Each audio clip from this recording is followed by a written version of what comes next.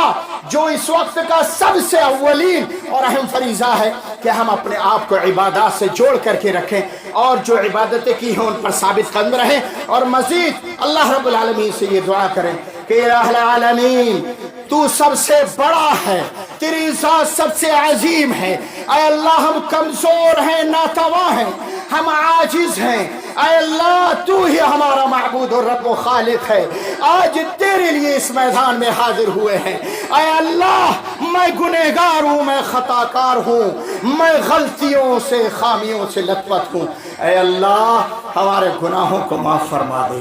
الہ العالمین تیرے در پہ آئے ہیں اور تجھ سے مانگنے کے لیے آئے ہیں، اے اللہ جو ہم تجھ سے جنت مانگ رہے ہیں تو ہمیں جنت میں داخلہ نصیب فرما دے۔ الہ العالمین ہمارے درمیان جو برائیاں ہیں ان کا خاتمہ فرما دے۔ الہ العالمین ہم میں جو بیمار ہیں ان کو شفائے کاملہ و عاجلہ عطا فرما دے، جو قرض مند ہیں ان کے قرضوں کی ادائیگی فرما دے، جو عورتیں بیمار ہیں اے اللہ جو مسکینی کی حالت سے دو چار ہیں ان کی حالت کو کی درستگی فرما دے۔ الہ العالمین ان کو اتنا مال دے دے کہ وہ اپنی ضرورتیں پوری کر سکیں۔ الہ العالمین ہم میں جو بھی پریشان حال ہیں ان کی پریشانیوں کو دور فرما دے۔ الہ العالمین جو ہم میں سے انتقال کر گئے ہیں ان کی مغفرت فرما کر ان کی قبروں کو نور سے بھر دے۔ الہ العالمین ہمارے اندر توحید کا اور سنت رسول کی اتباع کا جذبہ پیدا فرما دے۔ الہ العالمین ہمارے دلوں کے اندر رب سے محبت اور محبت رسول اللہ صلی اللہ علیہ وسلم سے محبت پیدا فرما دے۔ الہ العالمین ہمارے درمیان محبت پیدا فرما دے۔ ہم در حقیقت ایک جماعت تو ہے لیکن ایک دوسرے سے جڑے ہوئے ہیں، بھائی بھائی سے دور ہے، بہن بھائی سے دور ہے، حتیٰ کہ آپسی جتنے بھی رشتے ہیں موبائل ہونے کے باوجود بھی ہم ان سے بہت دور ہیں، ایک فون نہیں کر سکتے، خبر گیری نہیں کر سکتے، خوشیوں میں نہیں مل سکتے، بڑے دور ہو گئے ہم ایک دوسرے سے۔ الہ العالمین ہمارے درمیان آج ہم جہاں جس طرح سے ایک ساتھ اکٹھا ہو کر کے بیٹھ کر کے تیرے سامنے دعا کے لیے ہم حاضر ہوئے ہیں، اے اللہ ہماری جماعت کو ایسے ہی متحد بنا دے۔ الہ العالمین دلوں میں محبت پیدا فرما دے، جن کے دلوں میں بغض و حسد کینہ کپٹ ہے، اللہ اس دل کے کپٹ اور کینے کی اصلاح فرما دے، اس کو دور فرما کر کے دل کے اندر نور اور روشنی پیدا فرما دے۔ الہ العالمین ہماری حاضری کو قبول فرما لے۔ الہ العالمین ہم نے جتنے بھی رمضان میں نیک اعمال کیے ہیں ان کو قبول فرما لے۔ الہ العالمین ہم کو دنیا کے اندر عزت عظمت اور سربلندی کے ساتھ زندہ رکھ، جب خاتمہ ہو تو ایمان اور توحید پر ہمارا خاتمہ ہو، آمین۔ وصلی اللہ علی نبینا محمد وعلی آلہ وصحبہ اجمعین، والسلام علیکم ورحمۃ اللہ وبرکاتہ۔